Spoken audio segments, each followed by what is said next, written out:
Patrocínio Algar. Gente servindo gente. Das limitações de espaço, a explosão do talento libertador.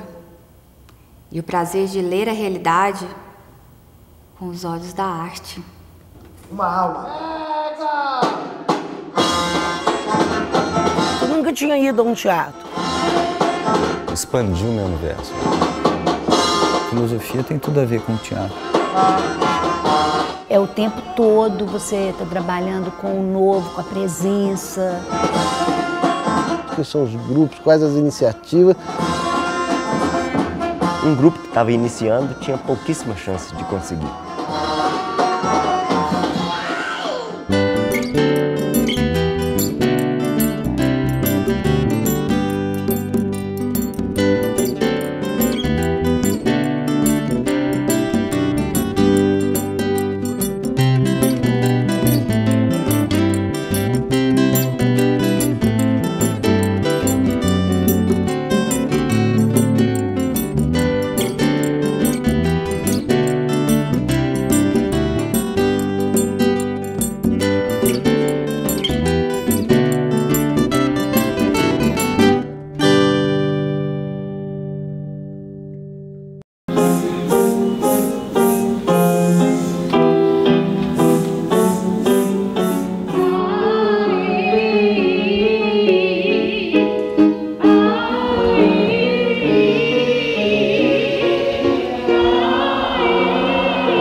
Eu sou de uma cidadezinha no sul de Minas, chamada Baé-Pendi, é uma cidade histórica, portanto uma cidade cheia de histórias. Minha primeira infância foi toda em Botafogo, né, na zona sul do Rio, ali no Maitá.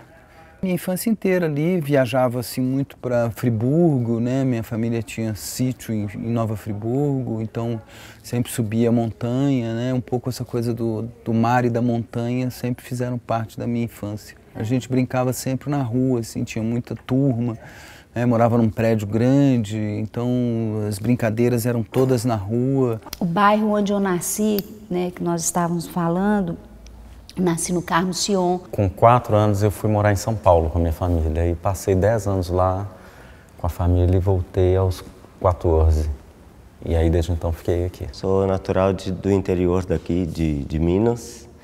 Nasci em Leandro Ferreira, que era distrito de Pitangui na época. Me mudei para Pitangui com 2, 3 anos talvez. Vivi lá até os 17, aí vim para cá. Fiz agora 74 anos.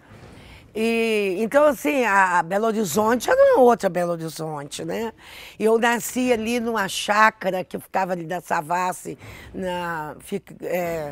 ali na rua Tirada, ficava ali da Savassi. Eu tive uma infância bem típica, assim, dos anos 60. Era muito legal porque você convivia, na cidade pequena você convive desde o padre até a prostituta, passando pelo soldado, pelo jogador de futebol, pelo dono do bar, pelo vereador. Então isso me deu, eu acho, um jogo de cintura muito bacana, porque você era obrigado a conviver com tudo isso, né? Assim, no mesmo tempo que fui coroinha, eu era jogador de futebol e no inverno, quando os bares fechavam, a gente ia beber cerveja na zona, porque era o único lugar que tinha cerveja, que ficava aberto até mais tarde. Eu era fujona, saía pra rua, ia conversar com os outros, minha mãe ficava doida. E eu arrancava a roupa também, arrancava coisa, ia me esquentando, então eu ia tirando, mamãe ia catando as roupas, passou por ali alada, não sei o que tal, e me pegava. Vagava pelo mundo à procura do filho. A infeliz padecia de 2 profundos remorsos. O primeiro e o maior era o de ter posto no mundo o imprestável do tio.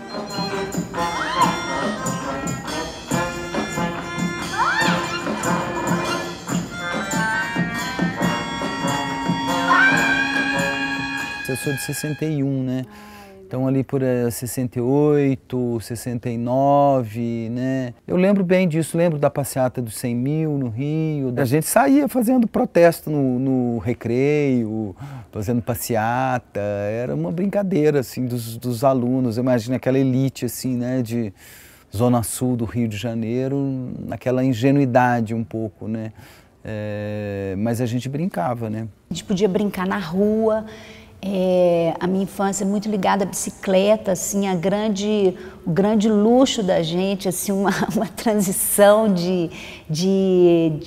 o desejo da minha infância era ter uma bicicleta. A música sempre foi muito forte na minha casa, e era interessante isso porque, assim, os meus irmãos todos eram uma escadinha.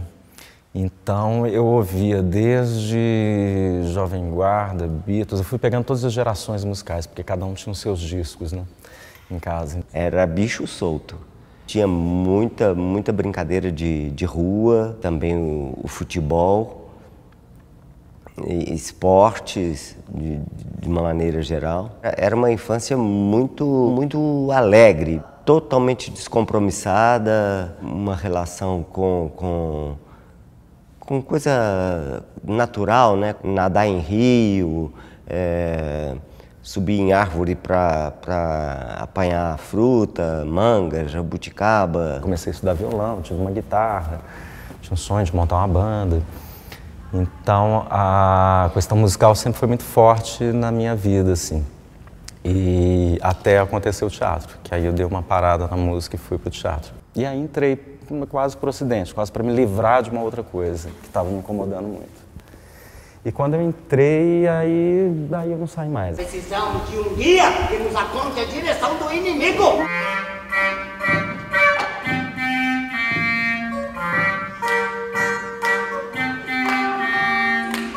Estava tio de novo, miserável e só no mundo. Um mundo que se tornava frio e hostil com a chegada das primeiras nevascas. E tio só pensava em uma coisa. Eu tinha uns 6, 7 anos, a minha irmã tinha uma amiga que era atriz. Foi uma atriz aqui em Belo Horizonte chamada Sandra Mansur.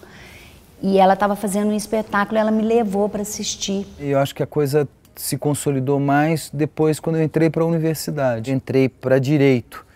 Né, Direito e Letras, aí eu abandonei as duas e fui fazer Filosofia. E aí eu frequentava a Fafiche, que era a Faculdade de Filosofia e Ciências Humanas aqui de Belo Horizonte, que era o centro, assim, né, do movimento estudantil. E a gente fazia um teatro muito político, né? Aí eu comecei a procurar outras coisas, tomar gosto, enfim, gostava de fazer teatro, procurava sempre fazer cursos, oficinas, e aí eu comecei a fazer outras coisas também, né?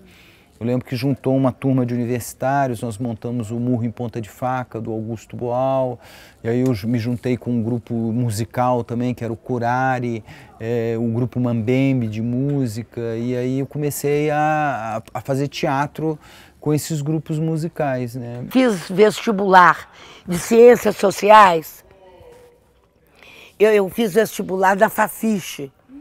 E foi em plena ditadura, né? Eu fiz 69. Nisso, Zé Celso tá vindo para Belo Horizonte. Eu começo a ver as peças do Zé Celso. Aí eu enlouqueci. Com o Zé Celso, eu quase que mudei para dentro do Teatro Marília. Eu ficava lá conversando, eles contando casos, eles lendo, falando e tal. E eu fiquei nessa história. E quando eles foram embora, a gente começou a ter movimento de grupo em Belo Horizonte.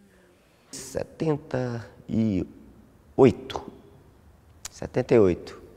Fiz um teste para o TU, passei.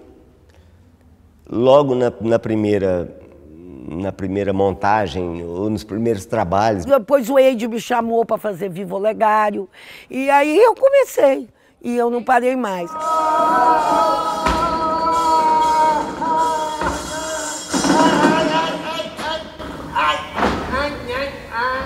Esse é o demônio! Preste atenção nele! Ele vai ter muita importância na nossa história! Olha, Deus! Eu vim propor uma coisa e dizer uma coisa! O ser humano, a sua pior criação, a sua melhor criação foi um erro! Formei em administração, mas acompanhei o início do grupo. E viajei para Londres.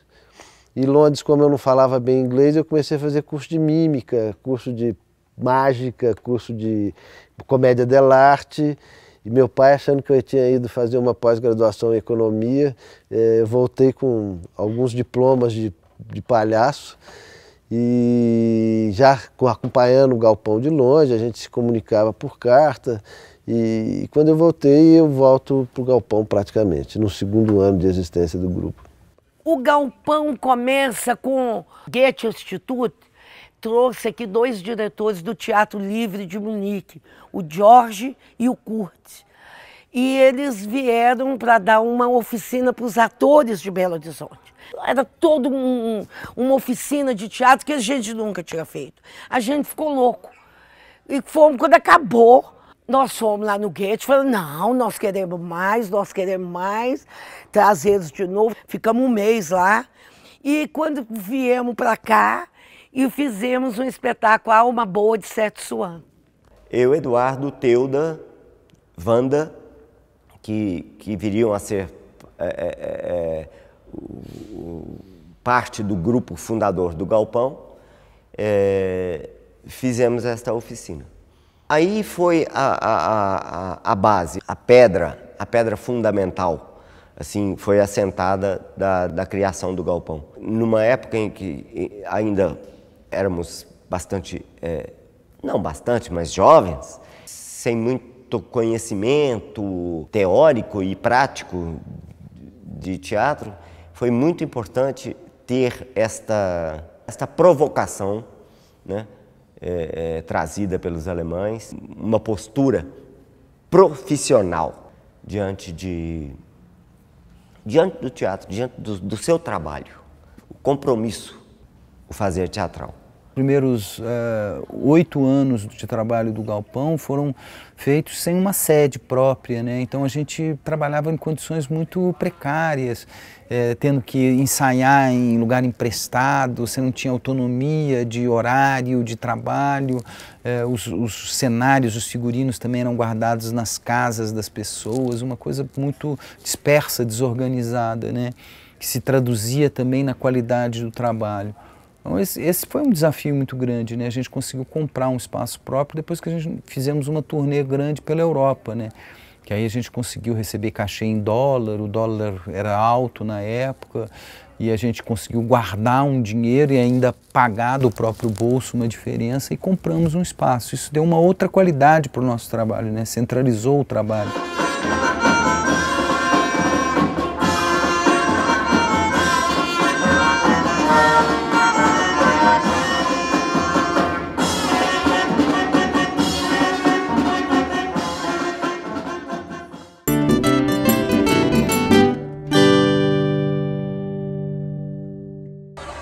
Onde o ódio entre duas famílias nobres, mas insãs, treme a luz no fio das adagas e no vil estrepitoso das espadas.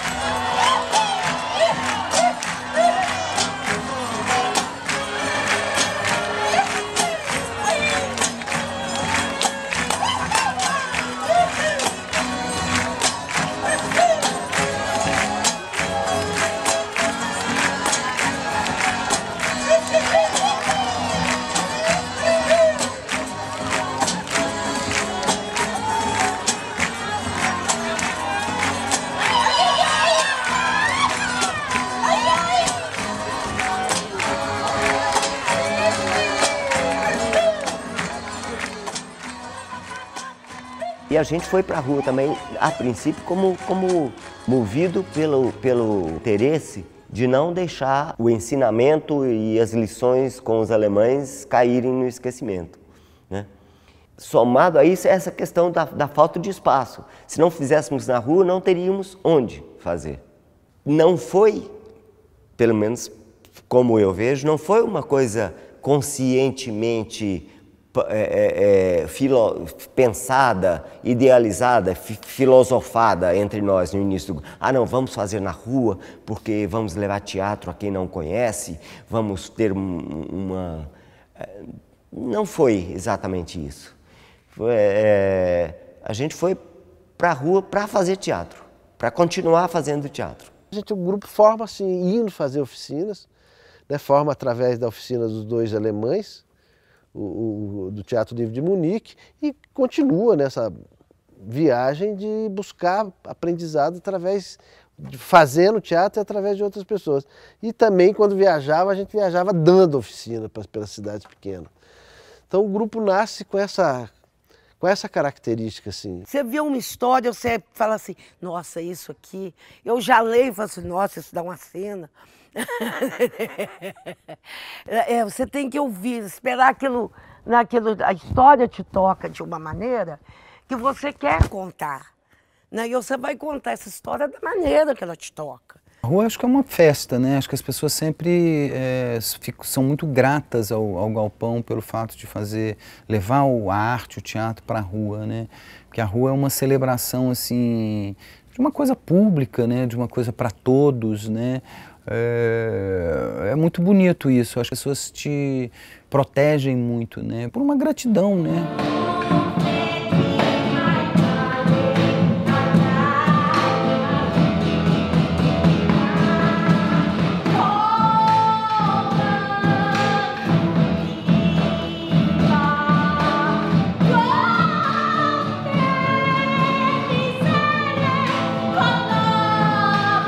A gente sempre procura, no próximo trabalho, uma deficiência que a gente tem, alguma coisa que a gente possa evoluir, para a gente não ficar parado. O teatro é uma arte muito exigente nesse sentido, assim, de que você tem que procurar sempre se presentificar, né? Viver o aqui e o agora, né? Não se esconder de maneira nenhuma, né? Então ele é muito desafiante nesse sentido, é uma arte de risco, né? Você tem que estar se arriscando o tempo todo, quer dizer, você tem que estar se disponibilizando, se abrindo, se entregando o tempo inteiro, né? E não ligando assim um automático ou uma chave sem truques, assim, né? Então, às vezes também crises que nem estão relacionadas a essa sustentabilidade da nossa vida. Às vezes tem crise mesmo porque criar também não é como fabricar uma bolsa, é o tempo todo você está trabalhando com o novo, com a presença, você tem que ter inspiração, então assim, às vezes acontece também essas crises, né, de um esvaziamento, que também é necessário você esvaziar algo para poder preenchê-lo depois de uma coisa nova, né? Você tem que... Primeiro você tem que pensar muito, né, na sua vida, no que você faz, como você é, né, e buscar, assim, pelo menos enquanto você estiver no palco, um sentido de ser verdadeiro, né, de não se entregar a clichês ou a truques ou a manobras, né? De se entregar totalmente àquilo que você está fazendo, é o aqui e agora absoluto, né? Isso é um desafio muito bonito do teatro, sempre. Minha flor, flor, vem cá. Flor, minha flor, laia, laia, laia. Flor, minha flor, flor, vem cá. Flor, minha flor, laia, laia, laia. O anel que tu me deste, flor, vem cá. Era vidro e se quebrou. Flor, vem cá. O amor que tu me tinhas, flor, vem cá. Era pouco e se acabou.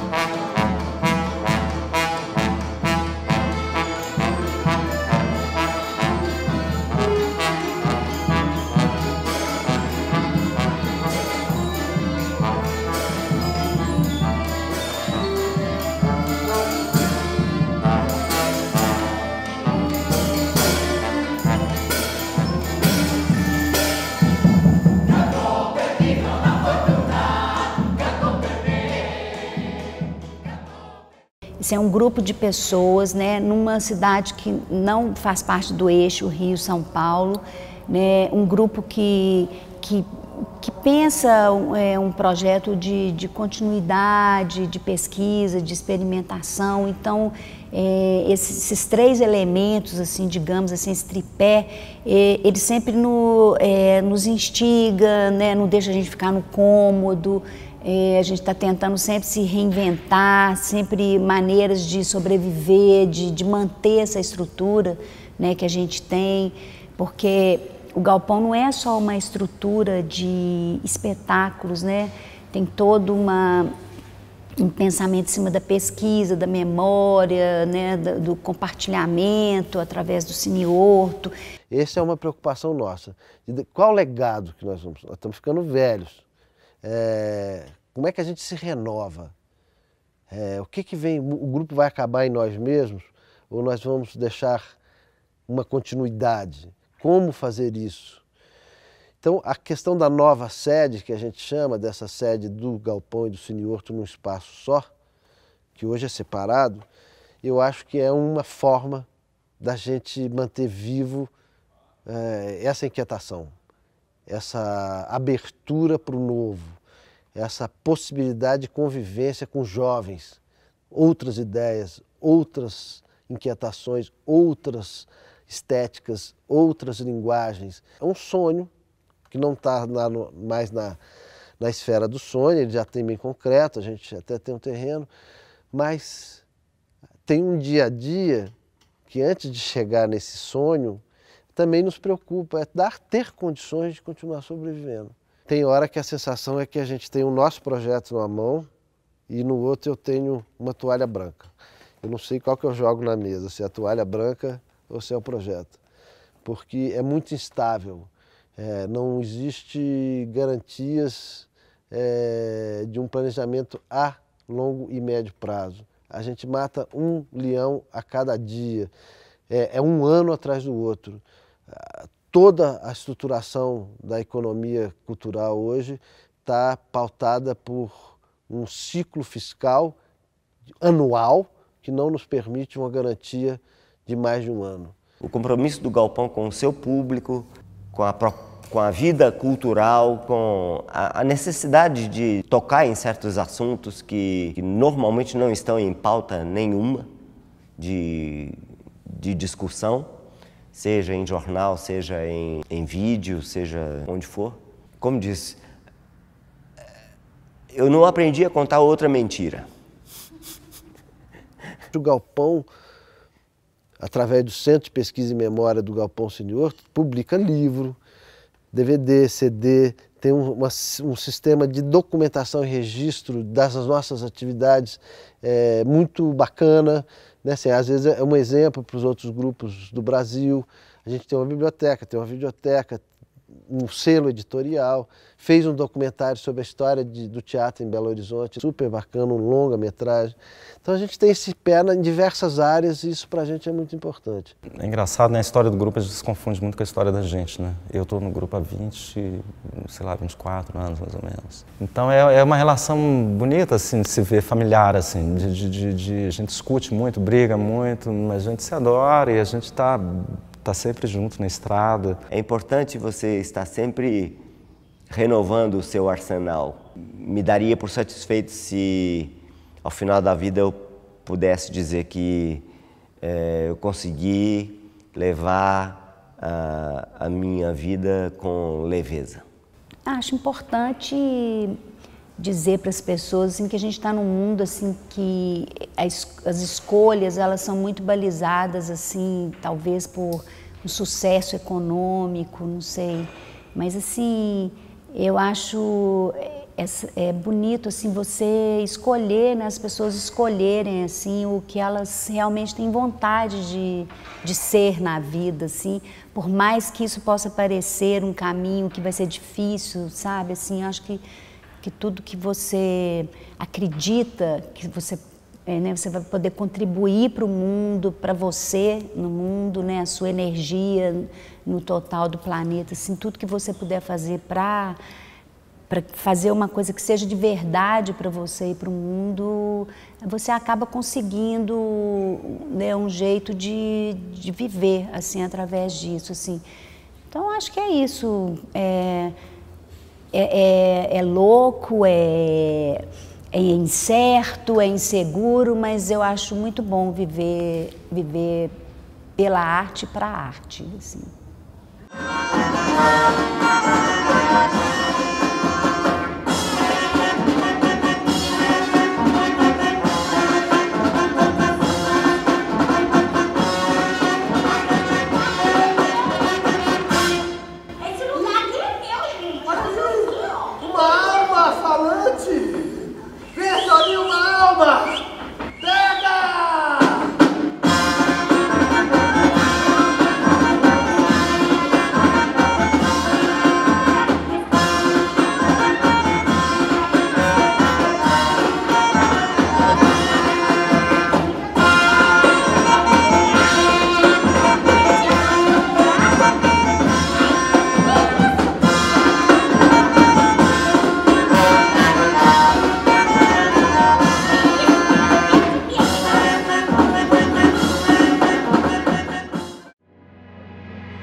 Patrocínio Algar, gente servindo gente.